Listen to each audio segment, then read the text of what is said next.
j'ai décidé de nommer un informateur, conformément aux dispositions de l'article 78, alinéa 2 de la Constitution. Alors nous aimerions bien que ces messieurs ne puissent pas exercer.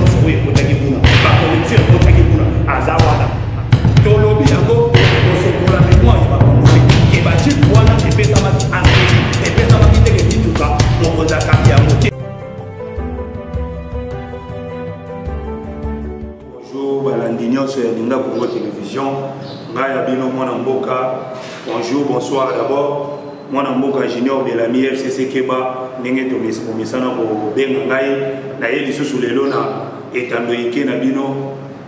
la télévision,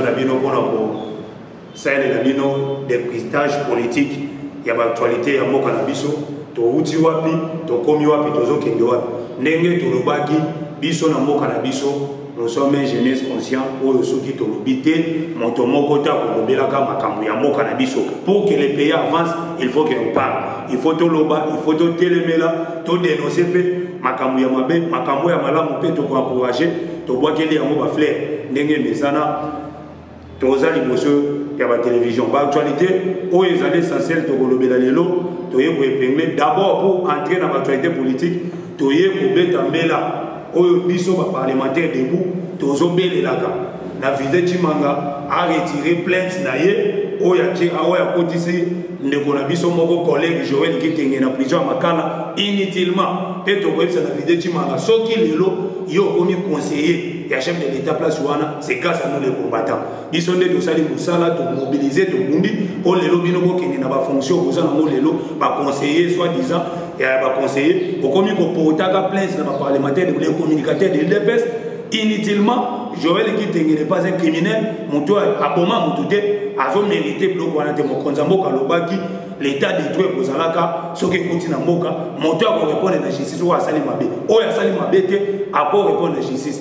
C'est que Joël Kitenge a dit, ils allaient qui va proposer, ils allaient qui vont engager Kakayemoko, ils allaient qui paient les cambo et beaucoup traiter à moi, famille, à la mia, tout ce qui na vidéo Chimanga les moko ya conseiller chef de l'état ameka ko revoir nanu ba kanda na ye ba colère na ya kitisa yango pour ceux qui biso ba combattant pour bito sa charger na yo et vous allez payer grave quoi donc to sengi na Joël Kitenge pour libérer dans l'immédiat donc vous savez pour ça la interpellation to lobela ki yango na 10e minute to lobela yango na permanence to lobela yango na parlement de Bunyoso nous sommes des communicateurs il y a IDPS na kati ya parti tout le monde a un communicateur qui est dans la télévision, il y a parti, c'est nous les parlementaires debout, bisonné par mobilisateur, tout ça, il y a Kolobaka, il y a Kobelelaka, tout le monde dit pourquoi, que ça la communication partout, dans le quartier, dans la commune de Kinshasa, même dans l'étendue du pays. Donc Joël Kitenge, il faut bien ça la Moussala, Nenge Longobani.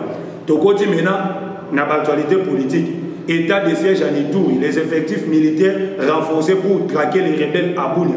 Donc, Tolobaki yango renforcement militaire na niveau ya Ituri kuna ekomi réel.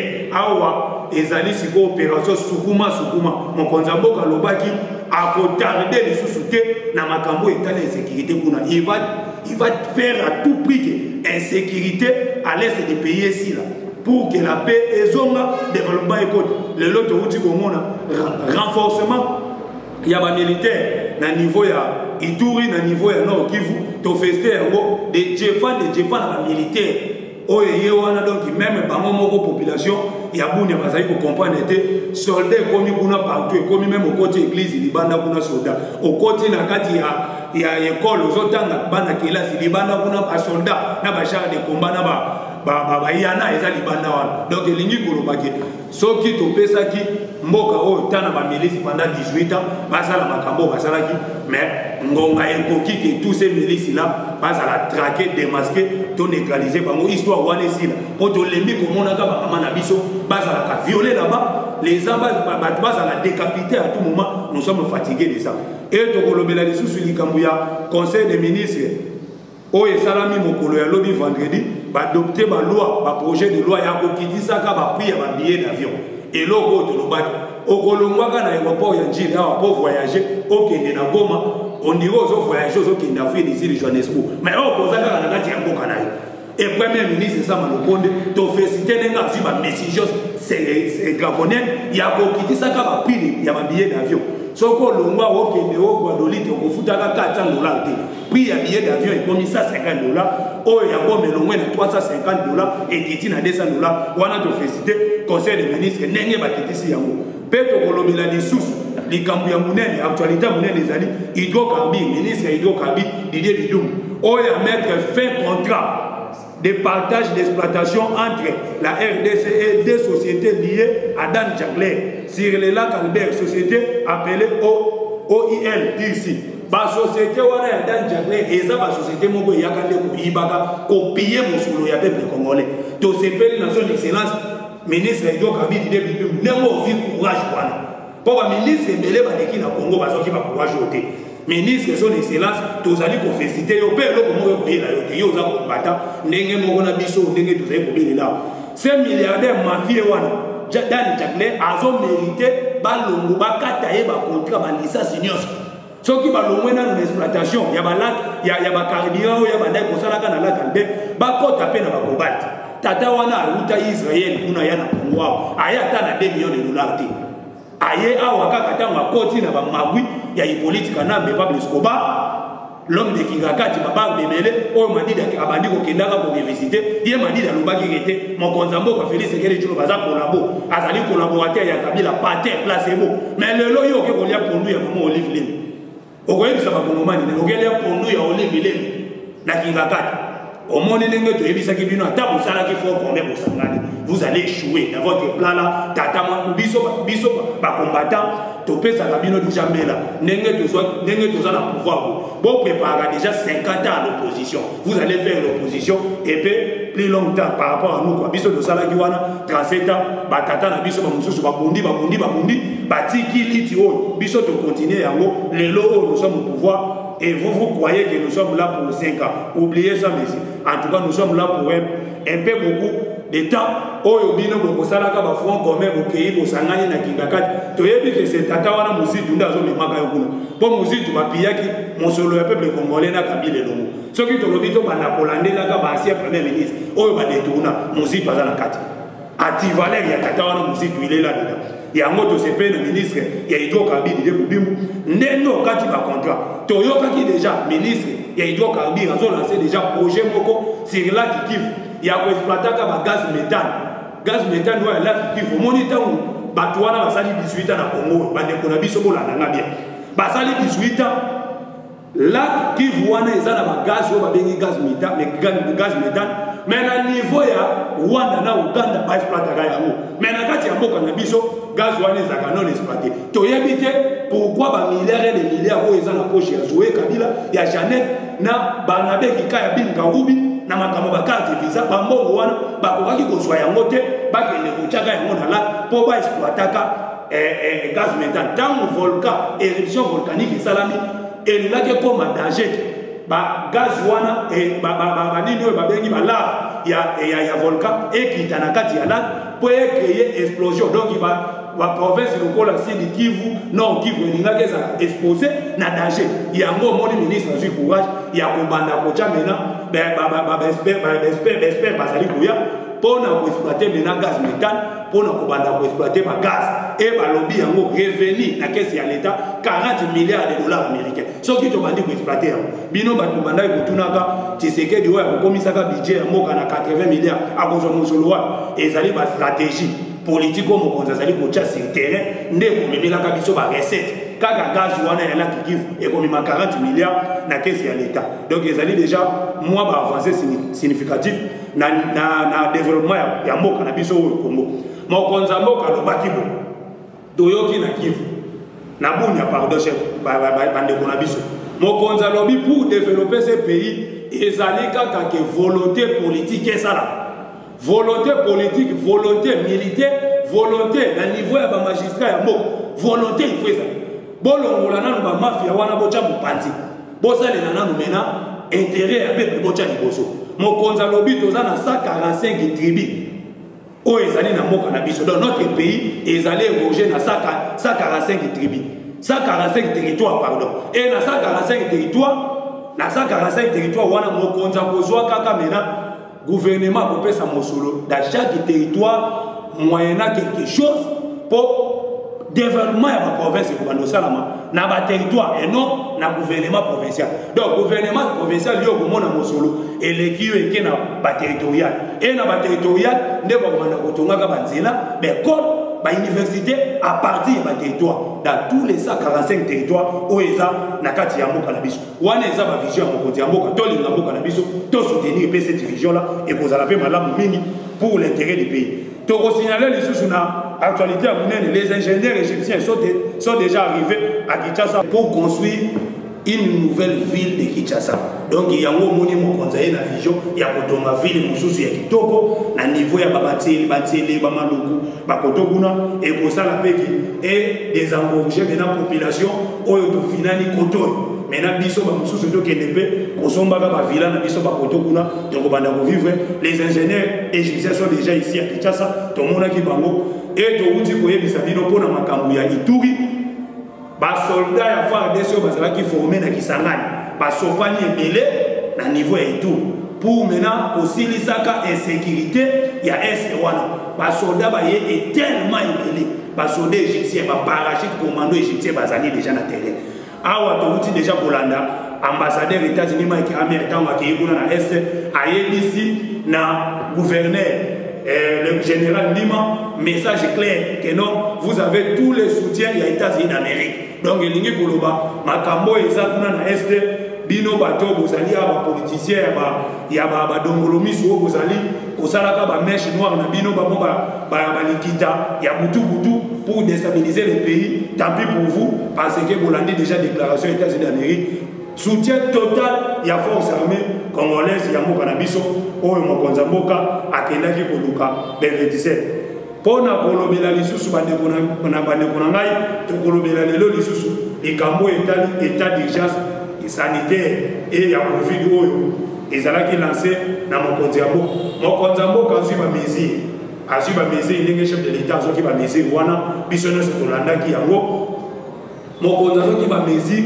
oyo ezalaki korépondre l'intérêt ya peuple que population azala te délaissé ou diminué te na ba activité na ye ndenge esalama biso tozali na ba cachinaire soko olati kashine na yo kitoko boye ndenge ezali awa ndenge mokonzi ya mboka alobaki tout congolais kozala na kashine okotambola na yango okokota na mitu mais tomoni gouverneur aye kozwa badécision au-delà ya badécision ya mokonzi ya mboka la wana tozali kobeta sete gouverneur Jatini Mobila en tout cas tata ntango ozali kozwa badécision na yo il faut oyebaka dans la décision aux alliés vis-à-vis ya vie quotidienne peuple n'engé peuple azali pour vivre conditions vie ni au peuple azali nango tant aussi ba décision moko draconienne to moni ndenge souffrance et poti maintenant na kati ya population est tamboli makolo ba bandi même kofinga ka chef de l'état c'est le nom des chefs de l'état o ezali mal cité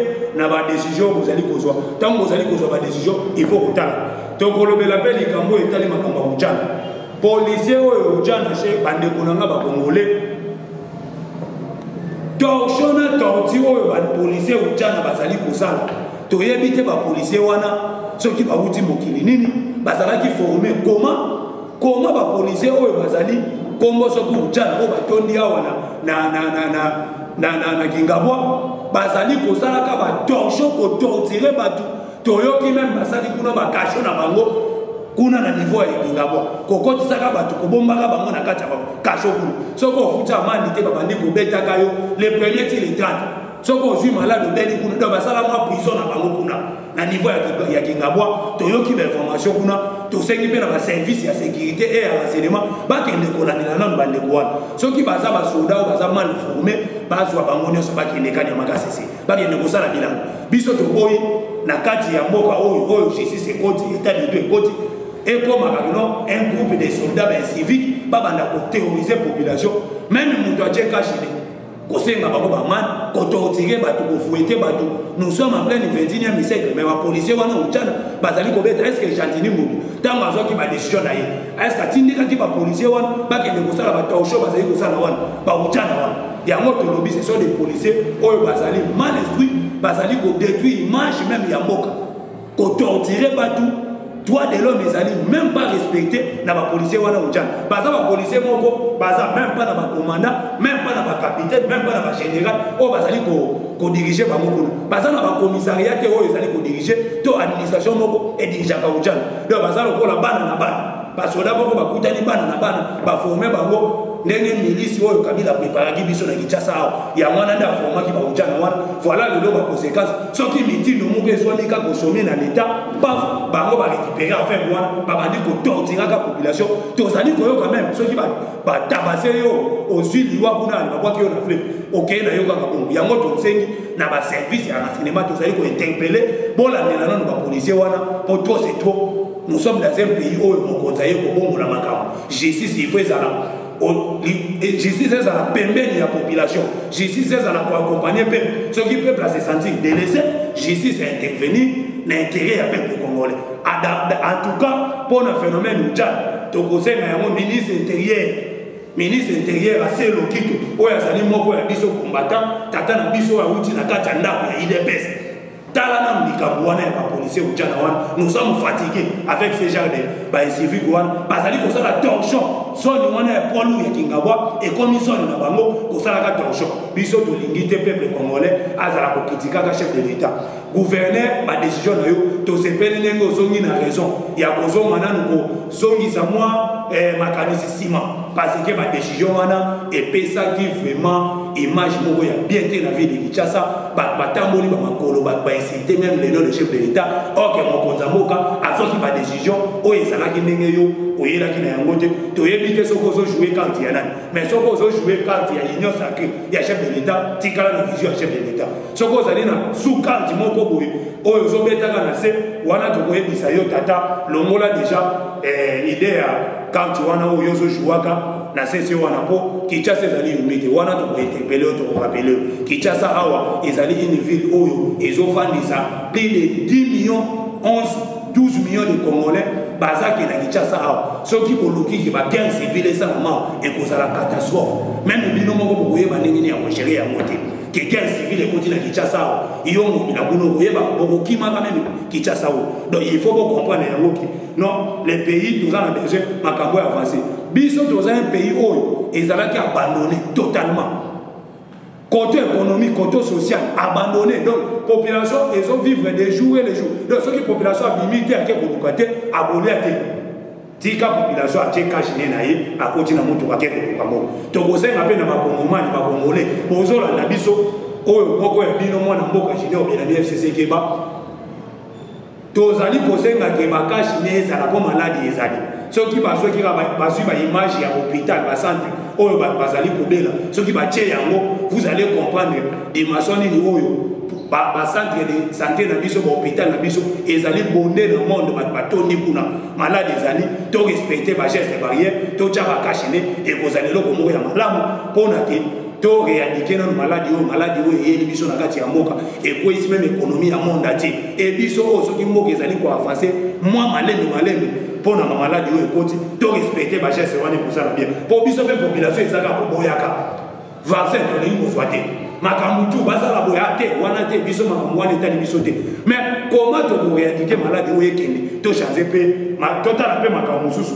o ezali liboso yango to betaki sete lelo na magazine oto yeto linga Congo olingo ya mboka to betaki sete d'abord na makambo ya état de siège na Ituri to lobela ki pe conseil des ministres ndenge bakitisi ba billet d'avion ça maloko de son excellence en tout cas je vous félicite ndenge to lobi zalaka ka combattant ngo lobaki gouvernement ba warriors ya ba combattant donc il continue ko bunda ngo zo bunda wana pour l'intérêt du pays pour l'intérêt du peuple aza na besoin na bino toyebo lobela yango makambo ya ba policier ujana to betisi te bokende kolandela ba policier wana na ba service à sécurité biso ba combattant soki to lobi to sa charger na yango et kozala ne badal po to kozwa kaka to kangami wana ata quelques personnes ba combattant ata 80 combattant to komi kuna na base yango wana ya bango soki na base moko baza soki stick soki wapi koto moko ya Kingabwa kuna batonda kuna kosala ka talk show koto retire ba nous sommes fatigués d'écouter ça ya koyoka kaka yango bolandela yango to lobeli awa likambo ya ba carte visa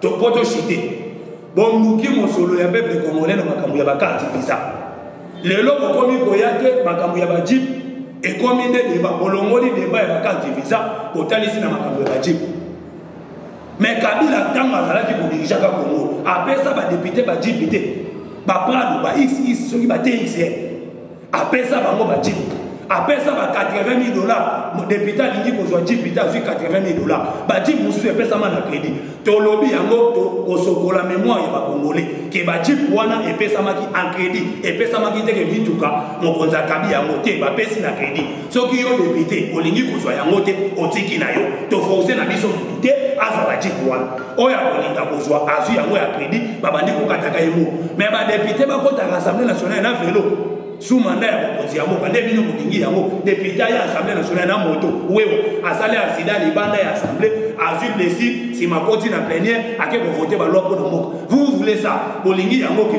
yango to lingana moko na biso bolinga te toujours boluka ka ko kritikaka même place ya ko critiquer te faut boluka bo kritikaka nous sommes fatigués tolobi makambo ya ba visa ba carte visa to kolandela kabino et tout le monde oya zalaki na dossier ya carte visa va répondre à la justice mutu moko akozala échappé à ça te o ngai bana bebi kabubi oko répondaka na justice okende kosamba tata awa IGF azali kosala mosala ntango IGF azali yango IGF azali même ba révélation mosusu alobi ba carte wana ya ba visa ezalaki kaka na BCCT banque centrale te yango na biso tina tembe banque kosala ba carte visa na tembe okende akozwaka mosolo ya peuple bozwaka mosolo ya peuple bokoyebisa biso ba général olinga oyo ba militaire ba koti na banque ba carte visa comment tout wana ezali pour payer l'argent du pays yango mokonzi auti koloba yango mpona mafia ekota na kati ya mboka na biso donc président lobi même je ne serai pas un président d'un groupe mafieux ngana banda kosoutenaka ba groupe ya ba mafieux wana mokonzi mboka alobaki yango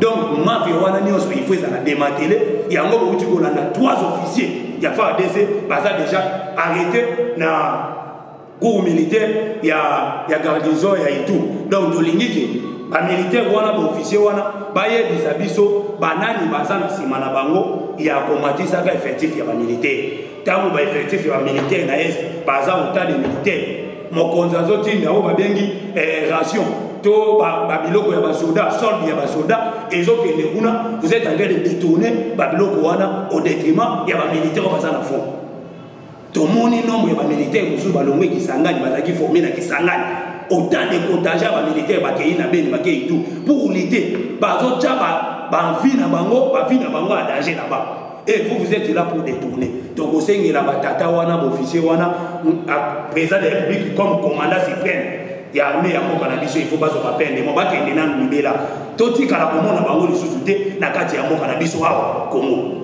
parce que bakotisaki mafia ekomaki normal réel donc kodetournaka koyiba kozwa bamombongo kokende kotongaka baimmeuble entre ta population azali kokufa mokonzi mboka alobi makambo ya mafia wana abupia sena mpe bozwa déjà baprécaution mokonzi atelemeli mafia même na kati ya sena na biso oyo ezali bureau d'âge ya mboka na biso sena bamafia bazawa des voleurs et des antivaleurs batondi ko lelo yango tolobike madidi bozosala politique moko tozoyeba te bokende lisusu kingakati kokende kokolaborer oke biso déjà tobimisi Congo na libulu tolongoli Congo na place oyo Congo ezalaki na kati ya kosoto lelo coalition FCC kashe katana mokonzi mboka lobi kofine le passé wana ezonga po tozofine le passé tout le monde oyo azalaki mabe tango tozalaki na coalition de ala on ne va pas finir le passé mais awa coalition ekatana makambo yao teke ngai toza na coalition n'a pas pouvoir en place coalition ici là mon contrat qui union sacrée montonios oya lingi a travailler pour l'intérêt du peuple congolais aya na union soko oya na union sacrée tant pis pour vous tokolana la même mataba oyo bakota ki la union sacrée lelo ba mataka po batika ki PPRD bakanisa ki leso ki bakimi PPRD ba ye koto nde tokolana na kati bango nyonso bawili bakongo bakoti ba prison mais basaderaki na union sacrée donc union sacrée eza lié de réfugiés ya bavolé soko oyibaki mbongo ya l'état okose retrouver na makala okende kosalaka prison pe prison makala ekotondaka ndenge tozali komona tokoyebisa na bakongole bandeko na biso kozali kola prison makala ekotonda na liru oyo tozokende na makambo prison ekotondaka makala selemba osoki etondi totindiki bamosusu bakei luzumu mpo bamesanaki koyiba yo na même Patrick Ité yo ya FPI a outi ko bimisa ba révélation Patrick Ité c'est monsieur là ba détournement na FPI OK FPI wana eza forme ko ba pesa ka yango na congolais nyonso Et ça a été un groupe de politiciens qui ne besoin qu'un bon FPI. Mais biso va congolais petit peuple, tous en a droit à des besoins. Si vous avez un FPI, toi tu es qui? Tu viens d'où? FPI est comment? Et là, il y a famille présidentielle, il y a l'équitamment présidentiel, mais bande konyo so ya Kabila ba Jeannette ba Zoé tout ça ba so ba mo na FPI. Ba ben ina ko ba so ba mo na FPI. Ba so misate ba Shadai ba so ba mo anti-valeurs. Les anti-valeurs, les lopes to yo qui parti qui était.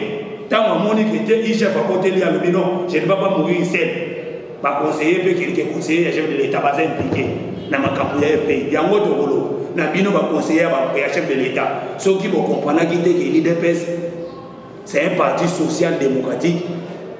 Oye pour l'été pour na bati valeur ceux qui vont porter na makambo ya FPI to koyebisa na parti qui était le moment où kende kosamba ka tanga ka ba monioso to biso to livrer ba monné les combattants nous sommes prêts au soir qui mbongo ya FPI pour mon président alança ki makambo ya programme ya 20 millions de Congolais pour bimisa bango na pauvreté 20 millions de Congolais mon konza lobaki ya moi tout le Congolais, plus de 20 millions de Congolais dans la pauvreté. Bango va conseiller, il y a un projet dans Bango, tout le pays, tout ça va projet.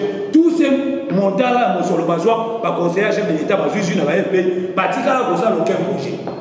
Donc, il y a qui a un boule, besoin Mongo, pour pas qu'il y ait des botomaka, il y a un autre lobby, vision, pour comprendre qu'il y a un monté, il y a un biso de Kundé la guide. Biso de Kundé la guide, impunité ici là. Ce qu'on a ça dans la gestion à l'État, on peut vivre un salaire, on peut vivre un prime, point barre. Aussi salaire, aussi prime sous quel loi. Ce qu'on a commis dans le corps de Bamagoui, quand les chefs vont côté là, on se retrouve dans le placard, on se retrouve dans un endroit où les lois Willy Bakonga, à Bandaki pour évacuer à monter à Bokoma à place à commune. Tout le monde doit côté dans Magoui, à côté de la mafia. Pour moi, comment qui Pablo Escobar, quand on est dans Pablo Escobar, qui n'a qu'à comme ça qui moque à eux, donc la Colombie a banné 80-70. Donc, impunité totale dans ces pays. Impunité, détournement, comment qui est légal. Mon tout doit y banayer.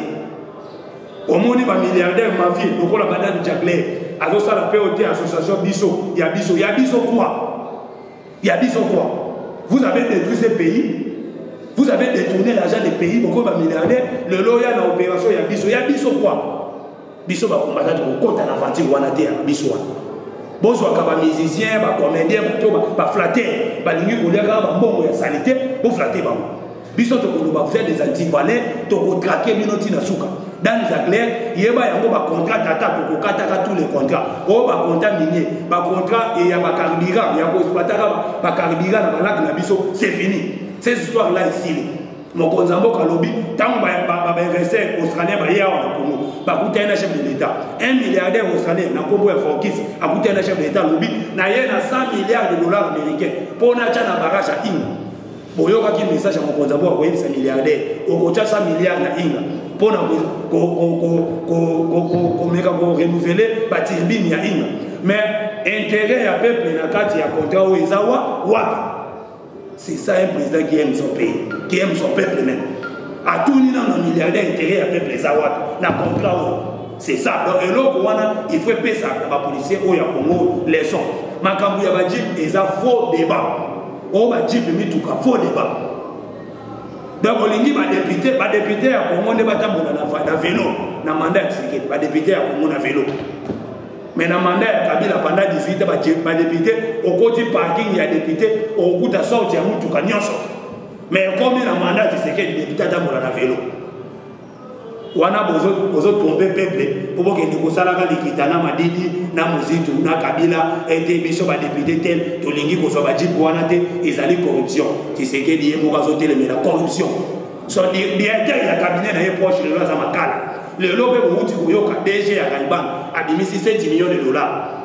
DG à Raïban a mis 7 millions de dollars. Vous avez la banque centrale.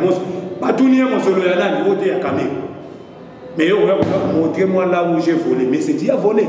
Tu as volé, il faut être sincère, tu as volé. Le logo était, montrez-moi là où j'ai volé. Et quel est le secrétaire, Billy Kamban, ils allaient poser politique. Bakangi, on a pas effacé politiquement. Tata, vous avez volé l'argent du pays.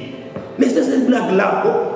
directeur DG ya Raibang abangi makambo asanzi mbongo kaka ndenge tozwi mbongo wana ya Raibang 7 millions ezomi na trésor public kaka ndenge tokende kozwa immeuble oyo bosombaki na Champs-Élysées hôtel kamera asombi hôtel awa Champs-Élysées place Macron azolala pembeni wana hôtel ya kamera ba 200 millions de dollars oyo eke na banque moko na Grèce kuna toyoka ekozonga na trésor public. Et ceux qui ont il faut réfléchir des fois.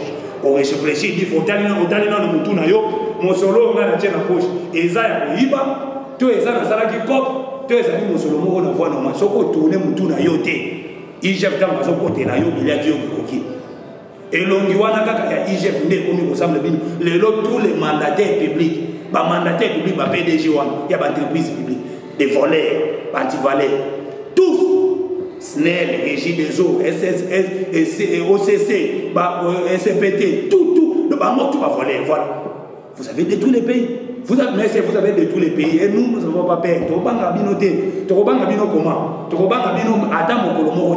Parce que Congo appartient à tout Congolais. Donc, nous avons besoin de bénéficier. Il y a ma classe politique, un groupe de gens, comme on a vu à l'X, et la population est en train de souffrir. Aujourd'hui, mon Kondiambo, au monde, il y a un risque. Il y a une place où il y a une sécurité. Mais maman Denise a dit qu'il y a ceux qui ont un social, les qui bien. Mais les premières dames ont dit qu'il y a un risque. Là où nous sommes alors que les Gosala aide humanitaire au lien, bande de biso ya S bazali na calvaire, mon nous qui n'a nzala esangani. Bokanisa ki mokonza bokende kuna pona 1 mois, pona 2 jours, pona 3 jours, mokonza ki kuna pona 1 mois, direct déterminé, mokonza vande libino. Obandaki kolela ata zo kende benité, ba député muso ba bimi na ba média, te to pese billet d'avion à KNDS, Fati Beton y est allé là-bas. Mais c'est des bawan ici. Donc, on a dit ça, Makelele, donc, Makelele Katani, il est allé là-bas. Donc, on t'a kabajou. Ngaïna yo bini kambani. N'a pas c'est peine. Bino nyo, donc, on t'a kabajou. On considère pas qu'il y a S. À ça, combien de jours. Pour qu'on comprenne que notre pays est en train d'être libéré totalement. Et bien, tu vois les unions, parce qu'on n'a pas au sommet des lettres. Ce qu'on a dirigé Congo, bourgmestre. Olingo dirige Congo, chef du quartier. À la tête du pays, il faut un homme comme Tshisekedi. Togo soutenir mon Konzambo. On vous dit, Togo soutenir chef de l'État, Tina Souka.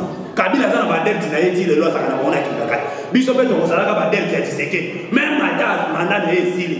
Togo Salaka Katana, tout sur le conseil naïe. Pour y avoir un conseil, pas Tata naïe, Tshisekedi, Wamoulou, Persona, héros national. Bishopé Togo Salaka conseil. À vous noter à Kabisotala pour gérer Moka, il faut gérer Moka. To éduquer bana na biso ba koko ba koyaka biso pe ba jeune to so éducation mususu éducation ya koyiba et si la na ko ya ko détourner elimu parce que le pays a été détruit par des votes au monde ba directeur ba mandataire na RV ya Muyibi FPI Muyibi FPI kuna ba pesa raté ko muta ozo obula na moto FPI kende ozana wewa na yo kende na FPI ba pesa mo ba ko tuno tieki tu viens nous. Mais ce qu'on a son excellence, c'est député tout ça. Jamais Kaboun, notre président a eu des l'EPS et a outil pour le bain. Donc réduire le budget, il y a des institutions en mot. Et nous, pour le salaire, aux ministres, aux députés, nous sommes réduire notre salaire. Train de vie à des institutions, il faut qu'on réduise. Donc il dit ça. Donc autant la menace qui est qui pour l'intérêt à peuple. Jamais Kaboun a lancé débat. Débat, on a mon obéi. Et ça là que Jani Mabunda, Zochako Kajam, Jani Mabunda Zani Banda, Jama Kabunda, ABC Mosokodia, ABC présence, il y a Sénat, Bati Moukou. Donc réduire le train de vie à l'institution. Le pays va mal. Il faut qu'on réduise le train de vie à l'institution. L'institution est quittée. Bas salaire à ministre est quitté. Bas salaire à député est quitté. Total à la vie sociale. C'est ça pour bâtir un beau pays. Nous ne sommes pas en colère contre vous, mais nous sommes en colère contre les antivaleurs des pays. Nous ne sommes pas en colère contre vous, les peuples. Nous sommes